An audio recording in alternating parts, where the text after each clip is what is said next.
espírita de Rio Preto, da região, e sem nenhum exagero, esse cidade sobre a capital, São Paulo, completa amanhã, 5 de fevereiro, 80 anos. E a direção da casa, por entender que a minha idade é muito próxima dessa do Lobato, se dignou a fazer esse convite, e eu naturalmente aceitei com muita honra. Talvez seja conveniente eu lembrar que do grupo pioneiro que veio cá para o Lobato, aqui para Dom Pedro, saindo lá do Lobato, da Rubem Júnior, encarnado ou encarnados, talvez aqui só reste nesse salão eu. Nós formávamos um grupo que nos idos de 1974, 3, 2, frequentávamos a Casa Espírita, o Instituto Espírita nosso lar.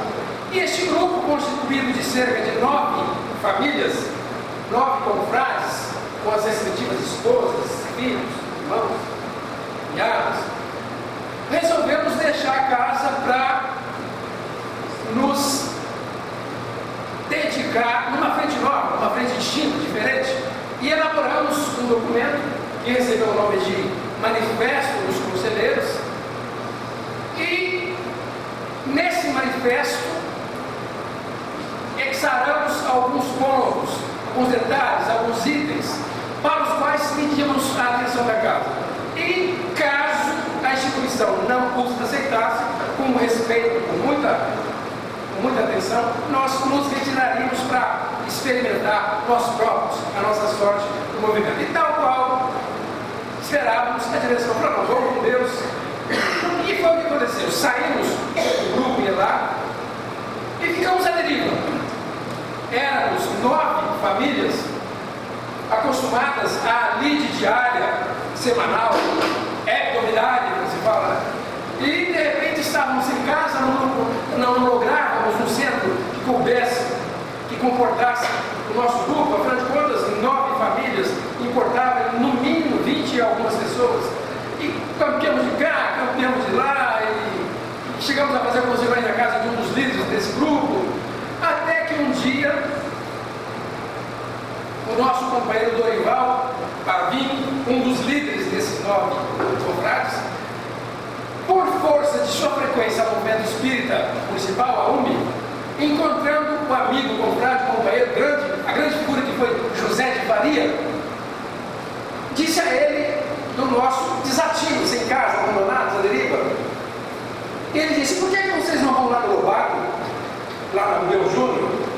O centro está desamparado com alguma desorganização, e o presidente atual do Lobato, o senhor Farid Mussi, com quem eu e muita gente aqui tivemos o privilégio de privar, de amizade, de experiência de trabalho, está muito preocupado, porque não tem gente, o centro está fechado, os trabalhos pararam, não há continuidade. E o Faria, então, com alguns companheiros dos movimentos das diferentes casas de emprego, foi acudido. E nesse ínterim, Dorival Lopes Pavinho, nosso amigo que saiu conosco do Lobato, foi até o centro e combinou uma reunião nossa, do nosso grupo, dos 9 elementos, para ver se nós então mereceríamos a sorte de poder frequentar o centro, este centro que ainda não existia aqui, lá na Rubem Júnior. Muita gente já viu a foto, e talvez os poucos chegaram a ver o prédio, eu tive esse privilégio. Esse prédio era belíssimo, foi construído especificamente para albergar o nosso centro, o nosso livro lá. Era um prédio belíssimo, ficava na esquina da Rubem com o General. Na ocasião, quando nós chegávamos, o nosso grupo chegávamos ao Lobato lá, a diretoria, o seu Farid, o José de Faria, o seu Bus, estavam vendendo um prédio para construir um outro centro, como pedia a diretoria deles, numa rebalde, num bairro mais distante, para que isso facilitasse as tarefas assistenciais do centro, indo ao encontro dos necessitados. Eu me lembro, como se fora hoje, uma manhã, um domingo, há 42 anos, nós viemos com o Zé de Faria, que é presidente lá no centro, por pedido do Sr. Mussi, viemos eu, a Maria, o Marcos, a Ana, mais um grupo de colegas, conhecer esse terreno. Ele estava cercado por uma cerca de para de farpado, que nós tínhamos que saltar, e vemos aqui no capim, e aqui seria erigido o prédio que hoje, há 41 anos, abriga essa casa de Monopau. Bem, mas eu preciso, antes de entrar nesses detalhes, nesses pormenores, eu vou adiantar, vou me apressar um pouco, porque eu quero ver se eu, quando muito, eu vou até 15 para meia-noite, 11h30, não mais. Então eu vou correr um pouco.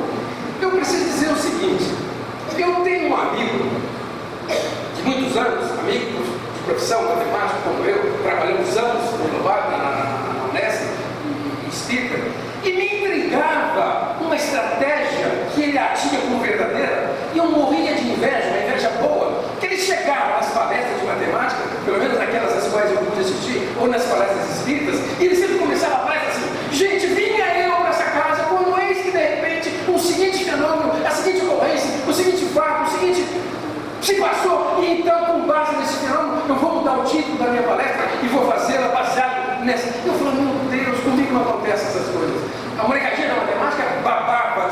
E um dia eu falei: fulano, cara, é verdade, isso é uma estratégia. Ele deu um sorrisinho de canto de lábios, nunca me disse se era verdade ou não. E eu falei: meu Deus, isso não acontece. Comigo não estão acontecendo coisas estranhas, mas dentro do centro espírita ao longo da palestra. Mas, aparentemente, quando eu estava no meu escritório preparando a palestra, ouvindo por uma palestra, não acontecia nada, é aquela luta. Mas dentro do centro aconteceram episódios que, se eu pudesse narrá-los, nós o faríamos até tarde. Mas eu vou contar um só. Não vou falar do cachorro que me agrediu dentro do centro espírita, não vou falar do patamar que eu caí no pleno centro espírita, mas vou falar esse episódio. Eu estava no centro espírita fazendo uma palestra, os dirigentes super conhecidos meus, de Maria, minha esposa, e eu havia pego uma história contada, narrada num dos livros de Chico, uma jovem que eu conhecia, cujo marido eu conhecia bastante, era dirigente do centro de comunidade, cujo marido, cuja esposa desse dirigente tinha passado pela seguinte experiência: ela tinha um namorado, um noivo, em Catanduva, e o noivo morreu, desencarnou num acidente de carro. Essa moça então vai até Uberaba, encontra-se com o Chico, obtém uma mensagem belíssima desse noivo desencarnado. E Chico encarnou essa história no livro, e eu, por acaso, pegando o livro, vi aquela história, Chico, vou contar essa história na palestra para eu enriquecer, para eu fazer a abordagem que me interessa, não me lembro qual que era a abordagem. No meio da palestra, falando entusiasmado e tal, quando eu vejo o feito do César que vem vindo aqui no corredor, o presidente do centro já me veio andando, eu falei: meu Deus do céu, onde é que esse camarada vai? Porque para ele ter acesso à cozinha e aos outros cômodos, ele vai para lá, ele quer falar comigo. E naquela noite, por incrível que pareça, a cidade que nós visitávamos, a Maria, minha esposa, tinha uma amiga que ela não via há anos. Ela falou: bem, eu não vou assistir a sua palestra hoje, eu vou lá fazer visita e você, para que acabar, você passa aqui para me apanhar. Tudo bem. Eu pensei em alguma notícia, alguma coisa ruim que esse miserável vai me contar, porque o cara veio. E eu, meu Deus, que será que acho que alguém se enganou lá em casa? Só pode ser isso, ele vai me contar. Ele chegou aqui, botou o ouvido, botou aos lados, me sussurrou ao ouvido: Eurípides do céu, para com essa história, pelo amor de Deus. Eu levei um susto, o povo expectante: o que será que é isso? Eu falei: mas e tinha um tapume, uma parede, venaria, ele me puxou para fora e falou: Eurípides, essa história da minha mulher que está aí, há 20 anos ela não veio ao centro. E hoje ela veio e você vai me contar esse raio dessa história. Eu falei: o que eu faço? Não sei, você se vire. E foi embora, sentou, eu voltei, nem sei mais o que eu fiz, mas enfim, costurei, contei, narrei. Quando acaba a palestra, e o povo me cumprimenta, e sai. Quando eu estou mais ou menos sozinho, ela que é conhecida nossa, eu nunca imaginaria que ela tivesse tido um noivo, ainda jamais, imagina. Ela chega até mim e fala assim: você não tinha o direito de interromper a palestra. Eu falei: meu Deus do céu, eu apanho por fazer, apanho por não fazer. Olha que coisa interessante. Eu falei: essas coincidências acontecem comigo, mas dentro do centro, fora não. Só hoje aconteceu. No meu espírito aqui era para a pessoa dar risada, hoje aconteceu. Na verdade não foi hoje. Nestes dias vizinhos à preparação da palestra, nossa Silvana, que cuida da escala dos oradores, manda como sempre o e-mail para a gente responder, dando as nossas preferências. E eu então optei pelos meses de março, que eram as datas que me pareciam mais confortáveis, e outras datas no primeiro semestre. Porém, no meu e-mail ele disse: Silvana, por favor, se por acaso sobrar, se eventualmente sobrar uma data em fevereiro, para mim seria interessante, porque assim eu distribuo as duas palestras em fevereiro. Ela me respondeu: Eu estou aqui com o texto que ela escreveu. Não acredito que seja uma coincidência. O senhor vai abrir as comemorações dos 80 anos do Lobato. E tem mais o César, que é o esposo dela, que está aqui, está fazendo um cartaz, ele não sabe dessa conversa, e no cartaz ele põe uma cópia da ata de criação, de fundação do Centro Espírita Rodrigo Lobato. Gente, que coincidência, Silvana. E que responsabilidade. E que natural. Uma pessoa. Não, competência. Uma pessoa. Talvez o mais velho, seguramente o mais velho, aqui no salão, seguramente talvez o único, se eu não estou exagerando, que veio com esse grupo. Porque os demais, esse grupo era formado pelas seguintes figuras: esse grupo que saiu de lá e foi aprovado lá no avião, que foi aceito pela direção, aceito com cuidado, com ressalvas, com desconfiança, e fazia muito bem. Esse grupo era muito crítico, mas o grupo era meio maluco, tanto que a gente havia saído provado. Esse grupo era constituído por duas figuras muito especiais que eram líderes: Dorival Lopes Pavim, Rodrigues Ferreira, Marcos Lourenço, Sebastião Bolsoni, Oswaldo Romero, Eurípides e o senhor Reinaldo Ramos, que era da Receita Federal. A maioria aqui deve conhecer, pelo menos alguns desses contratos. E quando Dorival narra o nosso drama, Os Espíritas Sem Teto, para Zé de Faria, e ele nos convida para ir até o centro pedir guarida, a gente vai até o centro num domingo de manhã, com muito pouco me lembro, não fora a providencial descoberta de César. Eu não tinha a quem recorrer, as memórias nossas estão esmaecidas. Eu conversei com uma enormidade de gente, ninguém lembrava. Quando eu lembrava os dados ali precisos, eu busquei. Mas enfim, quando nós chegamos lá, no Lobato, ao meu Júnior, na esquina do General, o centro, a diretoria nos recebeu com bons modos, muito educados, mas com zelo, e nos disseram: vamos dar-lhes um estágio probatório, igual você faz na faculdade, 90 dias. Se você se adaptar, fica. Se não acertar, não fica. Para da base. Nós estávamos tão desesperados, já afoitos por aceitar, que eu me lembrava, mas o César viu isso na ata que ele localizou. Essa ata para mim é um tesouro, porque é a ata que cobre esse período. O César está digitalizando essas datas, a Silvana está criando no site, mas essa ata para mim, que ele veio descobrir no fogo do centro, por zelo e cuidado do Juarez, é a ata que eu queria, é a ata que cobre esse período, ou seja, o período em que nós estávamos chegando lá e o período que a gente veio para cá. Tem todas as atas, todas as reuniões, todos os fatos, todas as inscrições, todos os episódios, conforme eu vou contar. E quando entramos, o grupo disse: olha, o nosso grupo, olha, a gente quer entrosar, a gente quer trabalhar. E o Rodrigues Ferreira, uma figura que eu devo muito bem, de muito espiritismo, uma figura extraordinária, assim como eram os outros, disse na reunião: gente, se for preciso eu pego na vassoura para varrer esse centro, mas a gente quer ficar aqui. E o pessoal: não é preciso pegar na vassoura não, nós vamos dar 2 dias para vocês, segunda e quarta. E nós ficamos os outros dias para nós. E nós então falamos: não, faz propósito. Vamos ficar todo mundo juntos, que isso facilita o entrosamento. E foi assim que eles aceitaram. Mas antes de chegar até aí, quando o Silvana me honrou com esse convite, com essa sugestão, que eu achei oportuna, natural, eu pensei: eu preciso agora arrumar subsídios, dados, para eu narrar isso com o pessoal. E me lembrei deste opúsculo, dessa apostila, desse manifesto denso, rico, de 14 páginas que nós havíamos escrito para apresentar para a diretoria do centro que nós deixávamos. Eu pensei: mas onde é que eu vou achar esse documento? Faz 41 anos que ele foi escrito. Eu até não o queria pelo que ele continha, mas pelo fato de os signatários, das pessoas que o assinaram, me trazerem a lembrança de cada um deles. Eu não vou achar nunca esse documento. Quando eu me mudei com Maria para casa com nós moramos, eu fiz uma devassa nos livros, documentos. Eu levei para descarte 7 bagageiras do meu carro, doei para os cantos, e na casa nova eu tenho um conjunto de 10 armários no meu corredor, 10, de 2 metros por metro cada um. E lá eu joguei dezenas de caixas. Eu pensei: se eu tivesse documento, se eu não descartei, ele deve estar numa caixa que eu jamais vou localizar. Ainda assim, liguei para o Marcos Lourenço, os meus companheiros, e falei: Marcos, vem daqui em casa, vamos comer uma massa, Maria faz, vem agora, vamos conversar sobre ele. Foi agora, esses dias. Conversamos, foi uma maravilhosa conversa, mas também lembrar que é bom, quem passa ou quem está chegando aos 80, aos 70, bem, mas foi ótimo, porque me passou com sugestões. E eu falei, Marcos, eu não vou achar esse documento nunca, eu vou me aproveitar então das suas ideias e também vou ligar para alguns convênios. Mas olha só, isso era uma sexta-noite. Quando foi na segunda de manhã, isso está por conta das coincidências que eu quero dizer que aconteceram. Segunda de manhã, eu troco de roupa, como eu e Maria fazemos, para caminhada, e de repente começou a chover. Falei, bom, não vamos poder caminhar, mas como eu já estava pronto para transpirar, eu pensei, vou limpar, vou arrumar, vou cuidar dos meus armários, que é uma bagunça, e a Maria reclama, não com a esperança de eu achar o documento. Eu jamais estaria até porque eu li no livro da biblioteca há muitos anos, mas para limpar. Eu então arrumei aqui, despachei mais livros e textos, e o diabo trouxe coisas do global, só para despachei lá para o leitor de lixo descartável, sobraram 2 caixas. Então eu vou para o meu corretor lá da minha casa, ajeitar as 2 caixas, no que eu abro uma das 10 portas e vou na porta exata, no que eu abro tem um espaço, quando eu procuro adequar espaço para colocar a caixa, me cai o raio de uma pasta nos pés. E eu levei um susto, porque aquela pasta me lembrou a cor da pasta que eu conhecia, na qual estava o tal no documento. Falei, meu Deus do céu, eu até olhei se eu não tinha ninguém, espírito não se manda, só pode ser.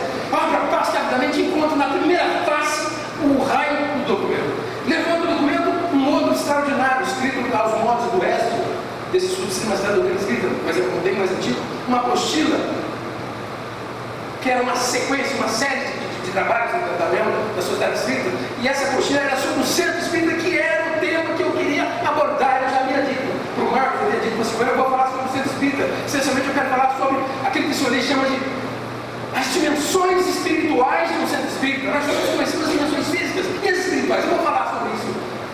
E estava lá, meu Deus, mas não me ajudaram muito, porque quando eu li os Tratagos, ajudou, porque eu me lembrei do senhor Reinaldo, que eu havia me esquecido.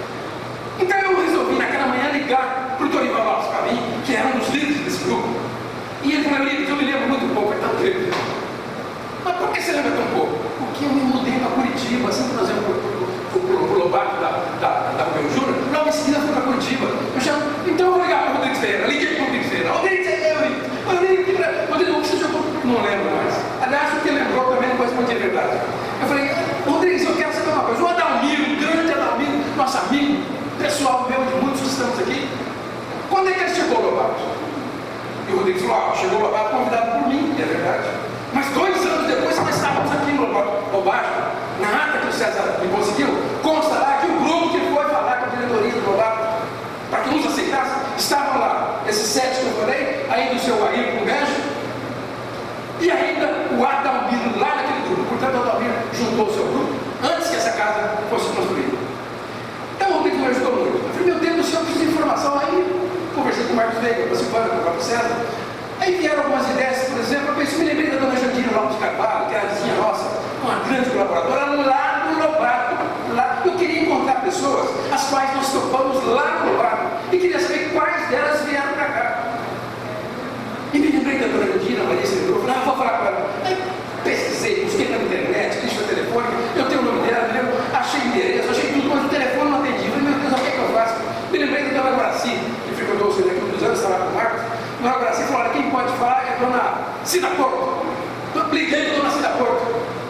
Dona Cida Porto, eu falo com ela quase todo mês. Me passa o telefone, eu liguei para a dona Jandira, uma pessoa que eu e Maria não só não víamos, como não falávamos, não nos falávamos, mais de 30 anos. E ela então falou, conversou, mas não ajudou com as lavas, mas não é possível. Que a gente, eu até então não tinha nada que o César estava conseguindo para mim. Não tem como arrumar esses dados. Aí eu conversei com mais gente, além da própria Silvana, do César, do Laerte, da Marçali. Então eu comentei com o Marcos, que sugeriu que eu procurasse pelo César, que está digitando essas atas, e o César falou, eu vou colocar essa ata. De fato, ele veio aqui, falou, semana subiu, pegou. Aí descobri tudo. Aí veio um mar descritivo que me reavivou, me fez um profundo e grande bem. Essas rememorações, essas lembranças de quando nós chegamos, como é que nós chegamos, como é que se deram os trabalhos, como foram, como é que era o nosso grupo, como é que nós viemos, por que viemos, quem era a diretoria, qual foi a primeira diretoria. Uma maravilha do mar. Essa ata cobre dos anos 70 e pouquinho, que me interessa até o ano 2004. Eu já não me interessava mais. Me interessava até o tempo que nós estávamos, meu grupo pessoalmente. Eu pessoalmente estava mais ativo, mais alguns. Bem, o fato é que, com esse rol de coincidências, eu então pude preparar essa fala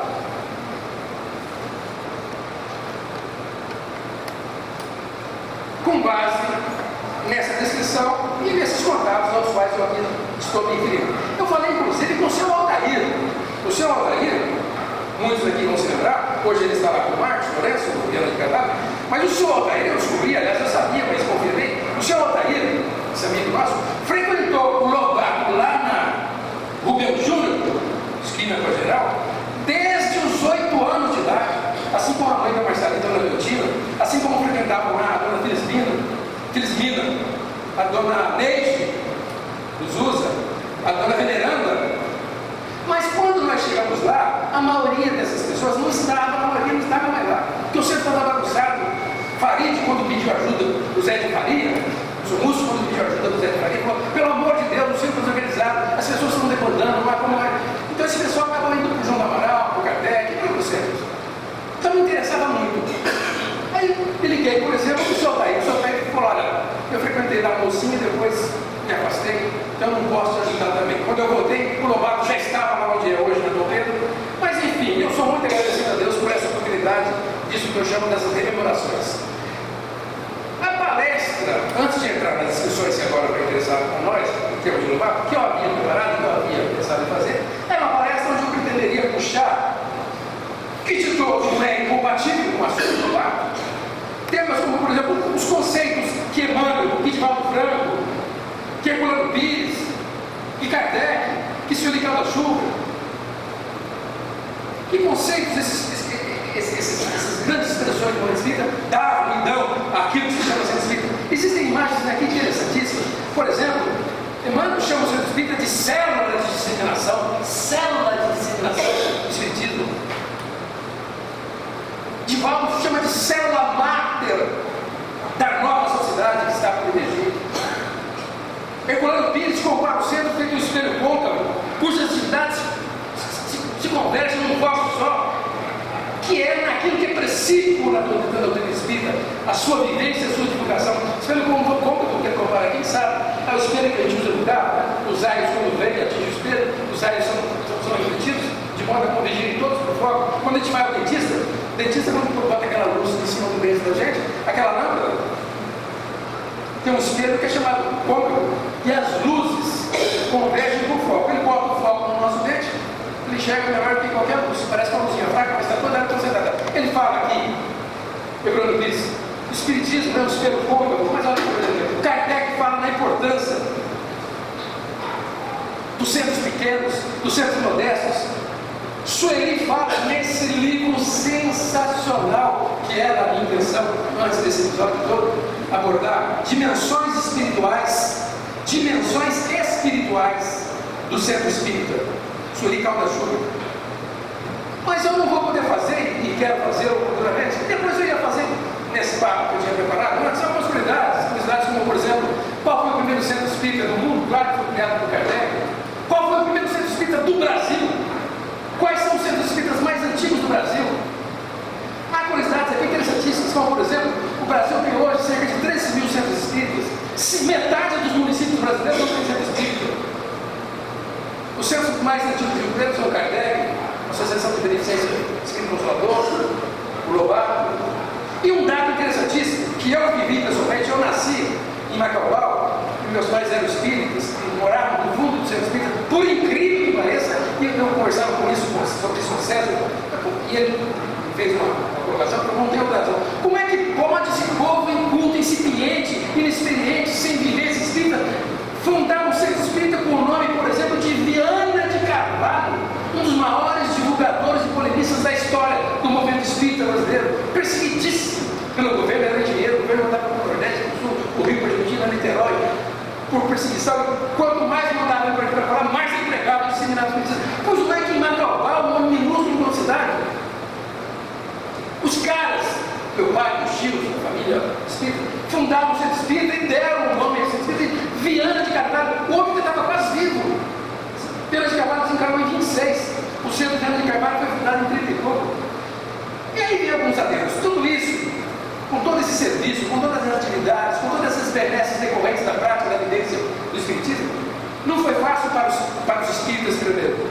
Não foi fácil. Porque o espiritismo tem alguns princípios que o distinguem, princípios que distinguem o espiritismo dos demais espíritos das nossas religiões espíritas. Por exemplo, o espiritismo não se pratica proselitismo. O espiritismo não faz questão que ninguém seja espírita. Não vai de porta em porta, não vai na praça, não vai. Não, essa não é a proposta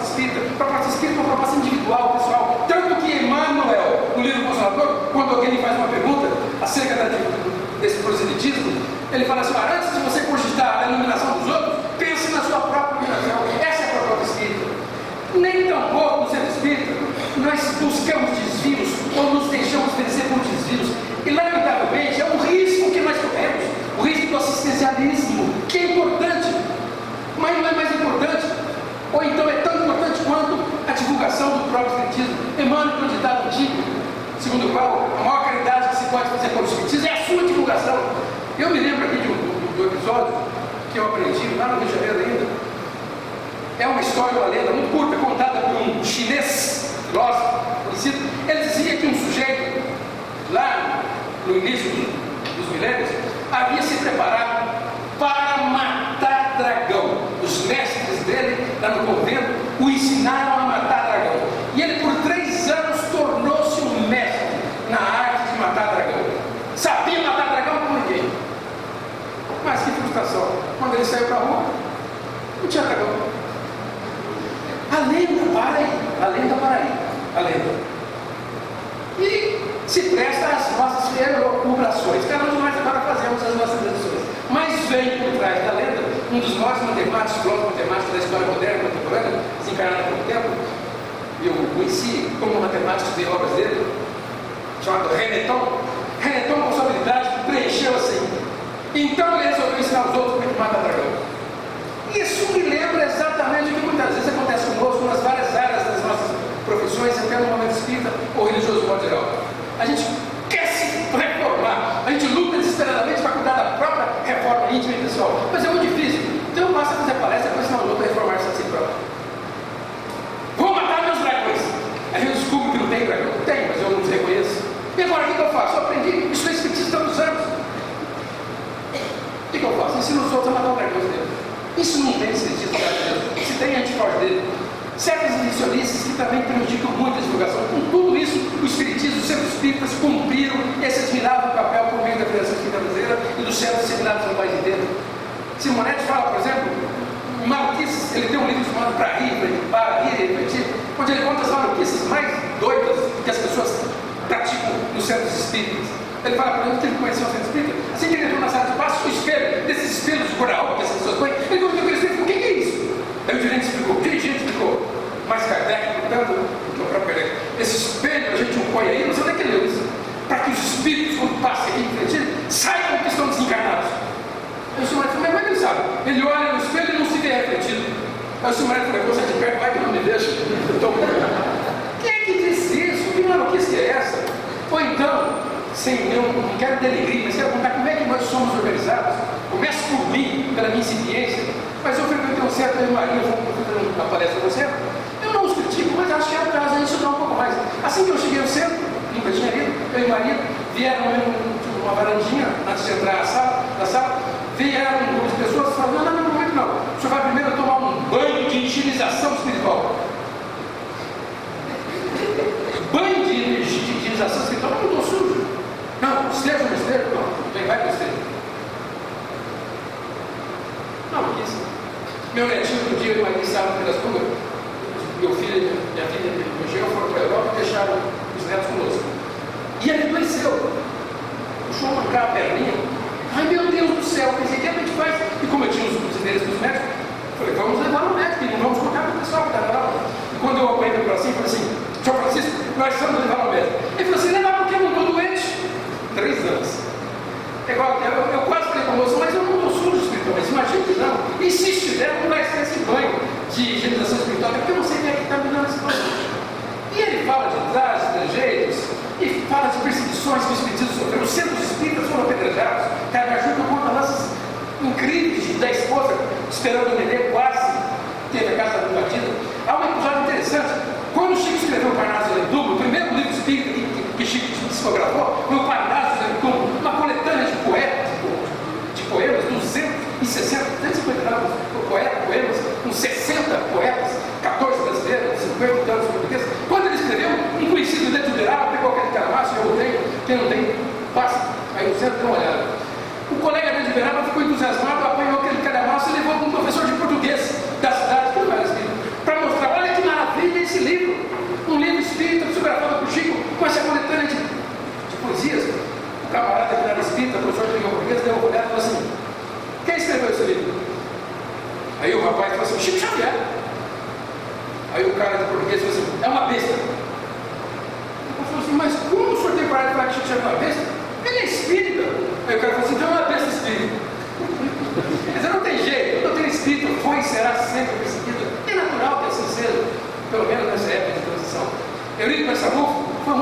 conhecidíssimo. Quem lê a história da pessoa, você chega às lágrimas da pessoa, Viana de Carvalho, Viana de Archudo.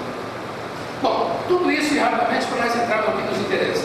Essa história do Lobato, eu não a estou narrando aqui com a riqueza de detalhes que ela merece narrar, até porque a geração nova, os meninos que vem, vão poder colher, a partir desse trabalho inicial guardado pelas gerações anteriores, mas agora recuperado pelo César transformado, e vão poder contar essa história mais rica e de maneira mais interessante. O que eu quero lembrar é que esse livro de atas que o César conseguiu tirar daqui do fogo, traz e cobre, como eu disse, aquilo que me interessava.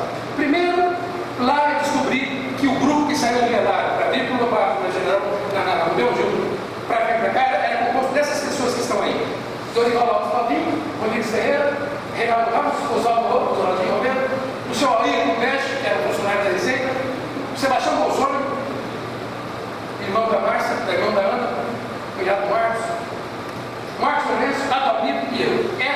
Éramos esses os elementos que chegamos ao Lobato, ávidos por retomando as atividades espíritas. Eu, como disse já, a recepção foi muito cautelosa, até porque a gente saía de um centro, que era um centro muito importante, e ainda é, mas era um centro de postura muito pessoal, de postura muito própria, e nós então falamos que podíamos e nos colocamos na situação de quem gostaríamos de ficar lá com eles. E lá conhecemos essas pessoas, a dona Jandira, a dona Neide, a dona Helena, a dona Cristina e outras pessoas que já estavam lá.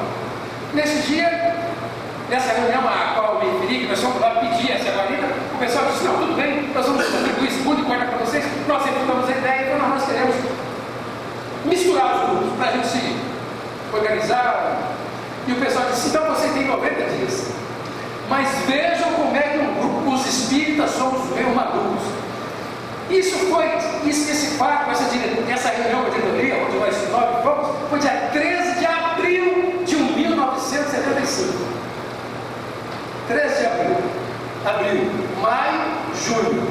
Menos de 2 meses depois, a diretoria do centro estava se queixando do nosso grupo. Olha como é que é a coisa.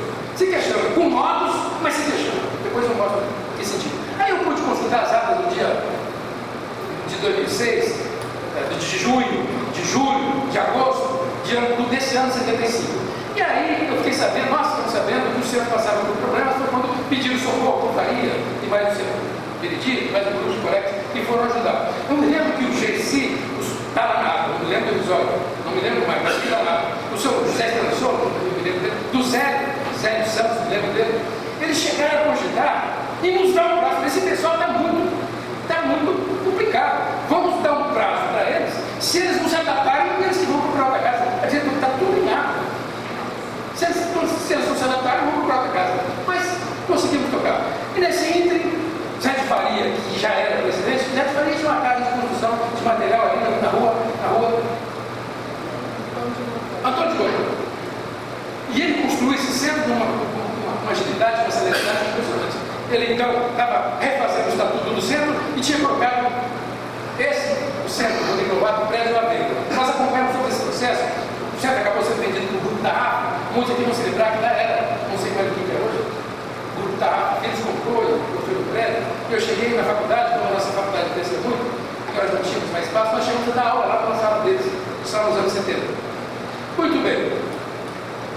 Aí então, Faria construiu esse centro com essas carteiras, mobiliou um pouco diferente. Aqui na frente, muitos não vão se lembrar, existia uma parede de alvenaria, uma parede tampão que separava. Você chegou a ver isso, Benedito?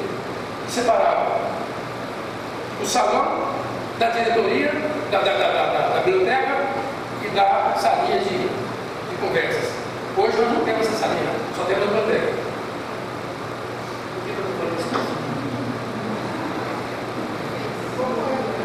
Oi? Como era? Não era assim. Tudo muito. Nós não tínhamos esse prédio do lado. Essas janelas era muito diferente. Mas Faria nos entregou o centro tal qual construiu.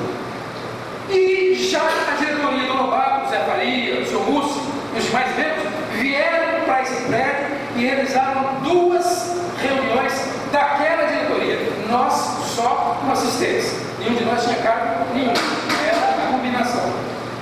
Numa das atas, numa das atas, de 76, nós chegamos no Lobato em 75.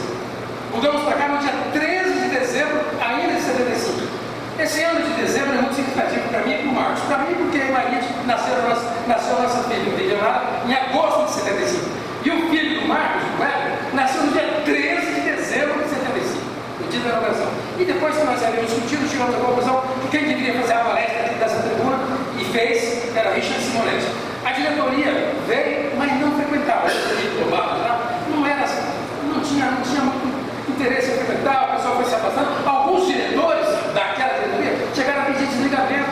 Aquilo foi embora da diretoria, até que o senhor Faria chegaram à conclusão que deveriam renunciar aos cargos. E em 77, 2 anos portanto após a nossa chegada, eles pegaram aquela chavinha, chamaram o nosso grupo, essas 9 pessoas, e falaram: estão aqui os documentos, as atas, as escrituras, o saldo bancário, o centro de vocês. Até logo, beijo, tchau. E ficamos nós, imediatamente fizemos uma reunião para montar nossa diretoria. E a primeira diretoria, acredita que eu não me lembrava disso? Vocês acreditam? O primeiro diretor fui eu. Não lembrava. Nós aqui no Lobato tínhamos um segredo para as coisas funcionarem. Quando tinha diretoria convocada para substituição, patrão, acordou os dois agora. Quando a gente tinha que trocar a diretoria, a gente tinha uma estratégia. Marcava a diretoria e a gente não ia, porque a gente costumava eleger quem faltava. Eu devo ter faltado nessa hora, primeiro eleger. E eu somos todos os mais dirigentes do Lobato, da reunião, foram embora. O senhor Russo, como um dos fundadores, juntamente com José Garcia, 2 grandes monstros da história do espiritismo, do trabalho dignificante que fizeram lá, ele preferiu ficar e ficou como vice meu. E a diretoria, então, foi formada, essa primeira diretoria do Lobato foi formada por mim, pelo senhor Russo, pelo Valdemar irmão do Oswaldinho, o Adalmiro, o Oswaldinho, o Sebastião Bolsonaro, a Davi, esposa do Adalmiro, o Marcos Lourenço, o Rodrigues, a dona Jundira, a qual me referi, o Olivar, que é cunhado do Oswaldinho, e esse Raul Corruquero, que eu li várias vezes o nome cujo nome eu li várias vezes na ata, não me dou conta de lembrar. Alguém disse que ele seria um jogador da América. Eu, como sempre fui acostumado com futebol, e lembrava de um negro chamado Raul, com um nome parecido. Mas eu procurei fotos e não dei conta. Mas essa pessoa foi atuante, esse tal de Raul. Muito bem, essa foi a primeira diretoria. E assim acontece nos anos subsequentes. Depois dessa diretoria que eu e o senhor Russo assumimos, em seguida a segunda diretoria veio formada por Adalmiro e Sebastião Bolsonaro e os demais colegas. Os grupos formados por esses 9 elementos. E mais aqueles que começavam a chegar. Nesse tempo ainda quase, vocês vão ver aqui, que começavam a chegar alguns, como o próprio Nenê que está ali, como o Alceu que está aqui no nome, como o Israel, como o senhor Altair, mas essencialmente esse grupo dos nomes. Então foi o Dalmiro, o Zaldinho, o Marcos Lourenço, eu fui diretor do presidente outra vez, Alceu, junto com o Benê, ali, o Adalmiro com Israel, o Adalmiro que nos deixou, desencarnou recentemente, o Israel que está lá no centro, no centro da Rodrigues, com a Teste. Depois eu fui diretor outra vez, presidente outra vez com o Marcos Lourenço, e até 94 foi o Oswaldinho e o Altair, e aí eu deixei de copiar porque começou a fugir agora um pouco do foco do meu interesse, embora sejam dados ricos, interessantes e necessariamente têm que ser colocados ao nosso conhecimento. Mas essa obra, esse trabalho, eu vou deixar desse grupo novo e vamos fazer, sobretudo, com mais qualidade e mais profundidade. Mas olha aqui, eu tenho que lembrar que eu parei aqui, mas nas atas já começam a aparecer esses nomes aqui. Nas atas, nessas atas, já aqui em 90, na verdade, já nos anos 90, no princípio dos anos 90, já começaram a aparecer os jovens espíritas do Lobato, ou filhos, ou conhecidos, ou pessoas que começaram a se agregar. Muitos deles estão aqui agora sentados, como, por exemplo, o Laerte, que está ali, foi um dos primeiros a chegar. O Laerte chegou aqui, segundo ele me disse, nos anos 80. No ano 80, 5 anos depois nós chegamos aqui. É um dos primeiros, um dos jovens. Hoje ele não é tão jovem, mas era uma criança naquele tempo. O Marcos Veiga, a Marita, o João Lúcio, a Marcelinha, a Beatriz, o próprio César da Silvana. E aí o povo foi chegando, e aqui agora foge do nosso interesse, mas seria interessante recuperar esses nomes. Eu me lembro, por exemplo, da primeira direção assumida pelo Marcos, a primeira direção da chamada ala jovem, a primeira diretoria do Lobato, eu me lembro, foi com você, que está narrado aqui. Muito bem, o que eu quero chamar a atenção é o seguinte: eu pus aspas aqui nessa diretoria do Benê, que está ali com o Alceu Monteiro assumiu a diretoria. Nesse dia, como eu era o diretor anterior, aqui, ó, eu era o diretor anterior. Não alcanço. Mas se vocês verem ali, eu quero chamar a atenção para mostrar o que aconteceu. Eu, Adalmiro,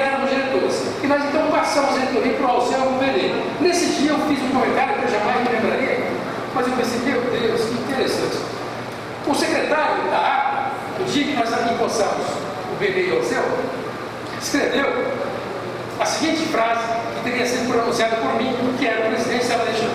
Ao empossar os diretores, ao seu Benê, Benê de Campos, cara de Campos,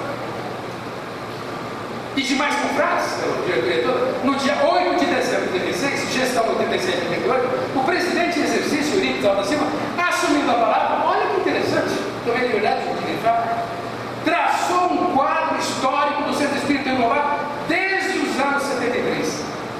Eu teria feito essa história. Em 86, recuperando a história do local. Eu achei curioso. Eu falei, não vou nem me meter a procurar isso, jamais vou achar isso. Lembrando aos presentes, agora aqui que eu deixo a atenção. Lembrando aos presentes, isso aqui não pode ser casual, pela história do nosso grupo. A necessidade de se preservar, assim escreveu a secretária, que eu teria dito, o espírito de harmonia, o espírito de colaboração para o andamento de todas as frentes de trabalho prestados por essa casa. Isso significava que com 2 anos, 3 anos, 4 anos, 5 anos, nós tínhamos problemas constantemente. Não eram brigas, mas era sincronizamento, era como aparece nas áreas, grupos dentro de grupos. Isso não é um defeito, isso é boa iniciativa sobrando. E é bom que nas incidências as pessoas abrem o centro. Enfim, isso é interessante. Outra nota que eu registro é que na ata de 87 e 88, ainda, uma das atas, ainda na direção do Benê e do Alceu, eu teria feito postular para Divaldo Franco o título honorário de Divaldo Franco, presidente honorário do Centro Espírita Renovado. Isso em 87. Divaldo tinha acabado de sair aqui em 86, ele tinha feito o seminário. A diretoria aprovou por unanimidade, mas enquanto as outras diretorias subsequentes estudaram, eu não sei se nós acabamos concedendo esse título de Divaldo. Se nós não concedemos, está na hora de concedermos que ele desencarna dele. Daqui a pouco ele desencarna. E o último registro se refere a esse fato aqui. Em 92, a diretoria formada por Israel e Alceu teve que se desvincular do Lobato porque eles não estavam dando conta de continuar fazendo o Lobato que eles haviam fundado. Nós havíamos fundado aquele Lobato, a Casa da Criança do Lobato, que é 2013, e ficava lá no Jardim Ana Célia. E eles então ficavam na criatividade, a diretoria então pediu que eles deixassem o cargo, assumissem lá. Eles aproveitaram, fundaram o centro lá, chamado Amélia Rodrigues, assumiram a creche, e foram os colegas da Alpina, Israel, Alceu, Santa Terra e eu estava. E aí sobrou um mandato tão bom. Eu devo ter faltado nessa reunião, porque me elegeu outra vez presidente. Eu fiquei como presidente. Não me lembro aqui que mais. Bom, aí vem a primeira dissidência. Deixa eu olhar agora só porque eu disse que eu quero passar nessa coisa. 5 mais 9. A primeira dissidência do Uruguai, uma coisa interessantíssima. Olha só, eu fui eleito presidente do centro, aqui, primeira teoria, em junho de 77. Em julho, portanto, 5 meses depois, houve uma grande dissidência. Rodrigues Ferreira, que é a grande figura, esse nosso grande mestre ali, juntamente com o Alessim, um grupo de colaboradores, disseram, nós estamos embora, já que nós não nos entendemos com relação aos golpes, a forma, a sistemática, eu vou embora. E eu aqui vou fazer um relato que não está nas atas, mas eu me lembro perfeitamente que eu fui presidente, e foi uma confusão, ia dizer dos diabos, já não cai bem dizer que eu também, uma confusão de mau espírito. E aquela coisa, no fim de ela de galgado, de quantas reuniões, eu fiz uma proposta para o presidente. Gente, vamos resolver esse impasse. Esse nós incluía eu, o Marcos, o Sebastião Bolsonaro, Dorival não estava mais, Oswaldinho. Vamos embora daqui e deixamos o centro com o Rodrigues Ferreira. A diretoria do impasse não está feita. Deixa o Rodrigues na diretoria, com o grupo dele, e nós vamos embora. Nós somos um grupo menor. Quando eu chego em casa, naquela mesma noite, o telefone não para de tocar, porque os demais diretores começaram a dizer, Eurípides, nós estamos loucos, a gente não pode que saia ele, não saímos nós. Ai, meu Deus do céu, fizemos uma reunião, ele tocou, saiu, mas com a dissensão para a saída, com o afastamento do Rodrigues, ele foi tocar na casa velhice, ele toca lá, dando maestria, que é o Laia Luz, Associação Espírita Boas Luzes. Mas foi um episódio interessante, quer dizer, nós saímos do IENAP, passamos alguns meses no Lobato, viemos para cá, 2 meses aqui, já houve a primeira dissensão. Mas aí começamos a chegar, nós até ficamos tão preocupados, né? Porque o Rodrigues Ferreira era uma pessoa como velho, muito carismático, um grande divulgador, um cara muito culto, instruído, grande amigo, viajei muito em várias cidades do estado da Floresta, aprendi muito. E quando ele saiu, naturalmente muita gente saiu com ele. Mas então, numa das atas está assim. Interessante que a ata não entra em detalhe. Uma das atas fala assim: não ocorreu a demandada que nós esperávamos que ocorresse. Mas ocorreu assim, muita gente foi embora e muita gente chegou e o centro sobreviveu, como vai sobreviver, e assim interessantes. Em 77, o centro estava mal chegado, já começavam as árvores a falar em estranhamento de pessoas, grupo dentro de grupo. Tinha que dar nisso, né? Por isso que Kardec, sabiamente, como eu vi lá atrás, falava na premência, na urgência, na necessidade, na oportunidade, na valência de casas espíritas pequenas. Ele fala com toda a verdade. E não para nessa adjetivação. Pequenas e modestas. Kardec fala isso. Cresce muita coisa. É difícil uma casa grande. O Chico Xavier, eu tive o privilégio de conhecê-lo. Um grande centro como eu, espírita cristã, que ele tinha lá em Uberaba. Eu visitei lá naquele nós, o grupo de Uberaba, fomos visitar nesse centro. Monstro do centro. Ele saiu. Fundou aquele grupo dele pelo lado, cuja sala é menor que essa. Chama Grupo Espírita da Prece. Não é natural e assim tem que ser. Mas um fato interessante foi que em março de 86, há exatos 30 anos nós comemorávamos os 50 anos desse centro. E aí aconteceu um episódio que as datas não registram e que por sorte o meu resquício de memória me permite resgatar. Um fato curiosíssimo. Nós estávamos sentados ali na sala, uma das salas onde hoje é a biblioteca, quando resolvemos comemorar os 30 anos, em 1986. Pouquinha gente aqui estava encarnada em 86. Íamos comemorar os 50 anos do Lobato, 30 anos atrás. E a diretoria de programação achou que eu devia estender a carta de volta. Eu não tinha mais intimidade com os outros.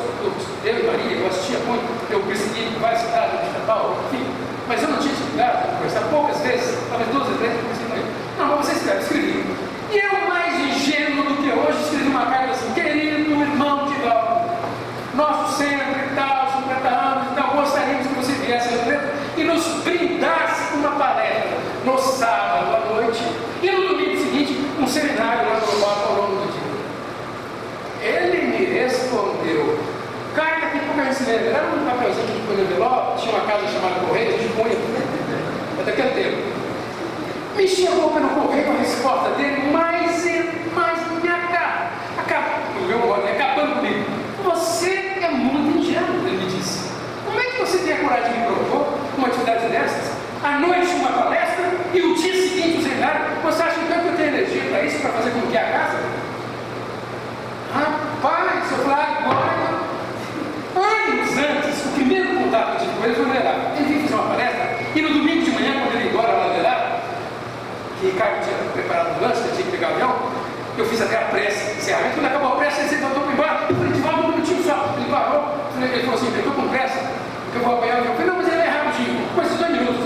Ele falou assim: foi não. Eu queria, naquele tempo estava o bebê de proveta, era tudo que se falava, a fertilização in vitro. Deixa eu perguntar para ele: Divaldo, eu queria fazer uma perguntinha para você sobre o bebê de proveta. Ele olhou para mim e disse assim: você acha que eu descobri isso em 2 minutos? Eu falei, desgraçado. E ele foi embora. E eu não esqueci, então agora eu desconto aqui na carta. Aí expliquei a carta para ele: você, sendo se tratando de quem é, uma grande figura, essa expressão do movimento da história, devia ser mais compreensível com pessoas ignorantes como eu. Devia ser mais tolerante, devia compreender. Eu esperava de você. É claro que eu estou errado, não devia ter proposto, mas você devia compreender. Imediatamente veio da carta. Está marcado a palestra? Está marcado o seminário. E ele veio. Ele fez a palestra que ninguém estava encarnado. Lá no salão do Monsenhor Gonçalves. O Monsenhor Gonçalves tem uma quadra de esporte, do lado tinha um salão de palestra minúsculo. E o seminário ele fez aqui, imagina, o centro era menor que hoje. Isso aqui tinha gente subindo pelas paredes. E ele fez um seminário lindíssimo, contou a experiência dele na Índia, com Sai Baba. Um seminário fantástico. Mas, lá na palestra, eu não sei porquê, isso está apagado da minha memória. Por que eu não fui cumprimentado? Por que eu não fui identificar com ele? Eu devia estar atrasado. E era isso. Não procurei, fui embora. Porque parece que a Maria nós tínhamos já.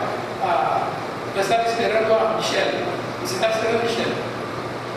Foi em 86, Michele nasceu em dezembro de 86. Bom, enfim, alguma razão eu não fui comentar, foi para casa. No dia cedinho, aqui a palestra, o seminário, quando eu cheguei de volta, já tinha chegado. Aquele tempo ele se hospedava na casa do grande pessoal, uma grande família conhecida nossa, que era sua Bíblia, a Bíblia do Delado. Se hospedava lá. E contam os que estavam aqui que quando o Divaldo chegou, abriu o portão, ele teria dito para quem o recepcionou: por favor, me chamem o professor Eurípides. E o atendente foi procurar o Eurípides, e aqui naquela época teve, e muitos aqui acabam de ter conhecido, um outro Eurípides. E a pessoa trouxe esse outro Eurípides, eu não tinha chegado. E Divaldo falou assim: não, eu quero o professor. Coisa interessante. Aí eu cheguei, nos comentamos, nos abraçamos, lugarzinho aqui. Quando acabou, eu falei, vou matar todo mundo de inveja. Deu um baita de um abraço dele e tal. E quando nós fomos tirar aqui, ele botou as mãos nos meus ombros e saímos por aqui. Não tinha que era aberto, não era lateral. Ele foi me cochichando coisas interessantíssimas acerca da minha vida, do meu passado, com a possibilidade de eu ter conhecido muito séculos atrás, a condição de um espírito muito ignorante, que eu era. E contou coisas, e falou que meu pai tinha vindo receber, meu pai se chama Oswaldo, seus olhos estão aqui, está muito contente e tal. E ele falou, e disse assim para mim uma coisa, a Maria não vai se lembrar, se se lembrou, ela deve ter pagado. Ele falou assim, Euripides, quando você chegar na sua casa, Maria, sua esposa, vai falar assim para você, e eu, até que eu fico nisso. Ela vai falar, você vai estar sentado na cama, do lado esquerdo, aos pés da cama, ela vai sentar do seu lado, chorando, e falar assim, e eu, onde é que eu fico? E você vai dizer assim para ela, você vai hospedar de volta no Lavamos até o final. Você vai hospedar na minha casa? Mas, pelo amor de Deus, não, é assim. Chego em casa, eu me lembro de duas coisas. Uma coisa foi dita pelo Márcio, você não vai lembrar. A primeira coisa que você me falou foi assim, Euripides, ganhamos na loteria. Lembra? Está lembrado? Ganhamos na loteria. E a Maria falou, e eu? Caramba, puxa vida, é o que ele falou. Ele disse, para que você reconheça o que ele está falando, que doravante ele vai se hospedar na nossa casa em 86 e faz 30 anos desde que ele se hospeda. 900 pessoas que querem tirar, eu próprio tirar, mas de volta não tem como. Não tem como, ele, mas não temos como hospedar. Nós temos um apartamento que é o nosso, os outros são quartos de rede social. E ele falou assim, você vai viajar comigo pelo Brasil, pelo exterior, você vai ver onde eu me hospedo, eu não estou preocupado com isso. Aí eu me lembrei da história do Zaqueu. Não, pelo amor de Deus, eu não sou mais ignorante do que pareço de me comparar com essa grande expressão. Mas eu me lembro que quando o Zaqueu queria ver Jesus, subiu uma árvore e ficou só olhando. Jesus olhou assim, desce, prepara a casa, que hoje eu vou. Tomou uma refeição lá na sua casa. De volta fez isso comigo. Se prepara, vai lá dizer Maria que eu vou dormir na sua casa da noite. Primeira ligação que de volta fez na minha casa, os 2 dias depois eu atendi, nós tínhamos um quarto diferente, eu estava de pé. E ele falou assim, Euripides, de volta de Salvador. De volta, que prazer. Ele falou assim, você está sentado? Eu falei, não, estou de pé. Eu falei, não sente. Ele falou, eu sentei. De costas para os quartos, de frente na sala de jantar, eu disse, eu vou descrever a sua casa. Sua casa à esquerda, sua sala, à direita, não sei o quê, tal, as costas, tal. Mas como é que você sabe disso? Você me leu os pensamentos, é isso? Telepatia? Ele falou, não, é o meu batedor, o espírito Walter. Ele sempre faz isso. Ele vai às casas, ele está me descrevendo. O fato é que até hoje ele está lá, eu fiquei tão preocupado dele ficar na nossa casa mesmo. Hoje nós estamos um pouquinho com uma posição melhor, eu veio passar os seus anos. Mas era uma casa muito humilde, de professor. E eu ousei, sem consultar, não tinha levado para outra casa, ele não sabia. Quando ele chegou em Pedro, eu fui a pé no aeroporto, eu tomei um caminho diferente e falei assim, quando é que nós vamos? Ele disse, eu vou levar para a casa de uma pessoa, muito amiga nossa, e você vai ficar lá. Ele calou-se, não falou nada. Hospedou-se, fez um compromissinho preto, nos dias que eu tive que levar para o aeroporto, pouco antes de ele entrar no saguão principal, eu falei assim, nunca mais me faça isso. O dedo disso. Nem perguntei, e nunca mais fiz. Está hoje até na nossa casa. Mas esse foi um episódio interessante. Outro episódio interessante, estou acabando, foi que o Lobato, lá na Rua do Júnior, tinha um jornalzinho chamado Revelação. As pessoas que consultaram a internet, veem, o Lobato era um centro interessantíssimo. Tinha inúmeras atividades de assistência, sobretudo uma assistência com dementes. Zé de Garcia, que era o fundador do Grande Velho, fazia um trabalho de assistência. As pessoas que viviam amontoadas nas delegacias policiais, pessoas dementes, doentes da cabeça. Então, nós apanhávamos essas pessoas, levavam para casa, preparadas, barretos, qualquer coisa assim. E cuidavam de crianças, de enxovais, de roupas. Era um trabalho admirável que o Centro fazia. E lá, as contas mas eram publicadas nesse jornalzinho chamado Revelação. E nós resolvemos, em 87, refundar o jornal. O Ismael já estava aqui, por sinal, porque eu convidei, tive esse privilégio. Então, nós refundamos. O Ismael escreveu o primeiro editorial do jornalzinho, estava lendo com o César em cada dia, até com algumas cópias.